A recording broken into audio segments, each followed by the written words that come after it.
Hey there! Welcome to the latest edition of Muley Reads. I'm Muley, and I reads. Yeah, and have you ever felt like, at some point in your life, that there was something that was a job you had to do that was too big, and you just didn't think you could do it? Well, today we're going to read a book that's called The Little Engine That Could. Yeah.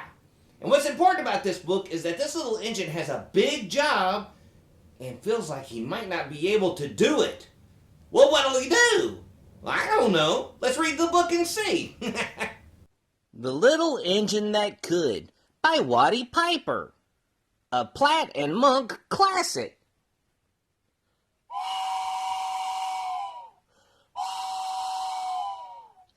Chug, chug, chug. Puff, puff, puff. Ding dong, ding dong. The little train rumbled over the tracks.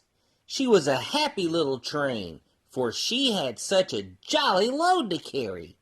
Her cars were filled full of good things for boys and girls.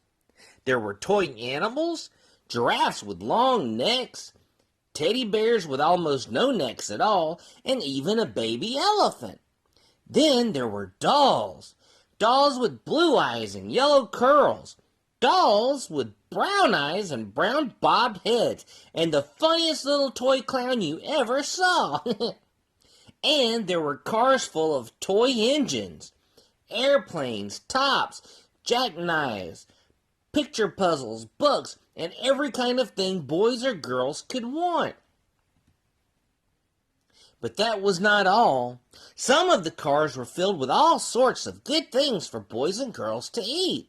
Big golden oranges, red-cheeked apples, bottles of creamy milk for their breakfasts, fresh spinach for their dinners, peppermint drops, and lollipops for after-meal treats. The little train was carrying all these wonderful things to the good little boys and girls on the other side of the mountain. She puffed along merrily. Then all of a sudden she stopped with a jerk. She simply could not go another inch. She tried and tried, but her wheels would not turn. What were all those good little boys and girls on the other side of the mountain going to do without the wonderful toys to play with and the good food to eat? Here comes a shiny new engine, said the funny little clown who jumped out of the train. Let us ask him to help us. So all the dolls and toys cried out together. Please, shiny new engine, won't you please pull our train over the mountain? Our engine has broken down, and the boys and girls on the other side won't have any toys to play with or good food to eat unless you help us. But the shiny new engine snorted. I pull you? I am a passenger engine. I have just carried a fine big train over the mountain with more cars than you ever dreamed of. My train had sleeping cars with comfortable berths, a dining car where waiters bring whatever hungry people want to eat, and parlor cars in which people sit in soft armchairs and look out of the big plate glass windows.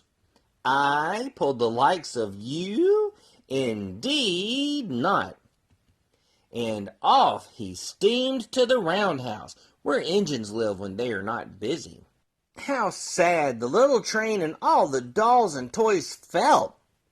Then the little clown called out, the passenger engine is not the only one in the world. Here is another engine coming, a great big strong one. Let us ask him to help us. The little toy clown waved his flag and the big strong engine came to a stop. Please, oh please, big engine, cried all the dolls and toys together. Won't you please pull our train over the mountain? Our engine has broken down, and the good little boys and girls on the other side won't have any toys to play with or good food to eat unless you help us. But the big strong engine bellowed, I am a freight engine. I have just pulled a big train loaded with big machines over the mountain. These machines print books and newspapers for grown-ups to read. I am a very important engine indeed. I won't pull the likes of you." And the freight engine puffed off indignantly to the roundhouse. The little train and all the dolls and toys were very sad. "Cheer up," cried the little toy clown. "The freight engine is not the only one in the world. Here comes another, and he looks very old and tired, but our train is so little, perhaps he can help us." So the little toy clown waved his flag, and the dingy, rusty old engine stopped. "Please, kind engine," cried all the dolls and toys together, "won't you please pull our train over the mountain? Our engine has broken down, and the boys and girls on the other side won't have any toys to play with or good food to eat unless you help us." But the rusty old engine sighed. "I am so tired. I must rest my weary wheels. I cannot pull even so little a train as yours over the mountain. I cannot.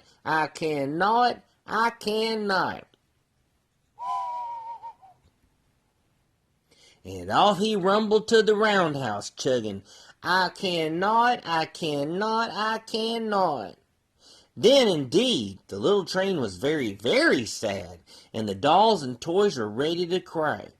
But the little clown called out, "Here is another engine coming, a little blue engine, and a very little one. Maybe she will help us." The very little engine came, chug, chug, chugging merrily along. When she saw the toy clown's flag, she stopped quickly. "What is the matter, my friends?" she asked kindly. "Oh, little blue engine," cried the dolls and toys, "will you pull us over the mountain? Our engine is broken down, and the good boys and girls on the other side won't have any toys to play with or good food to eat unless you help us. Please, please help us, little blue engine." "I'm not very big," said the little blue engine. "They use me only for switching trains in the yard. I have never been over the mountain." "But we must get over the mountain before the children awake," said all the dolls and toys. The very little engine looked up and saw the tears in the doll's eyes, and she thought of the good little boys and girls on the other side of the mountain who would not have any toys or good food unless she helped. Then she said, "I think I can. I think I can. And she hitched herself to the little train. She tugged and pulled and pulled and tugged, and slowly they started off. The toy clown jumped aboard, and all the dolls and toy animals began to smile and cheer. Yay!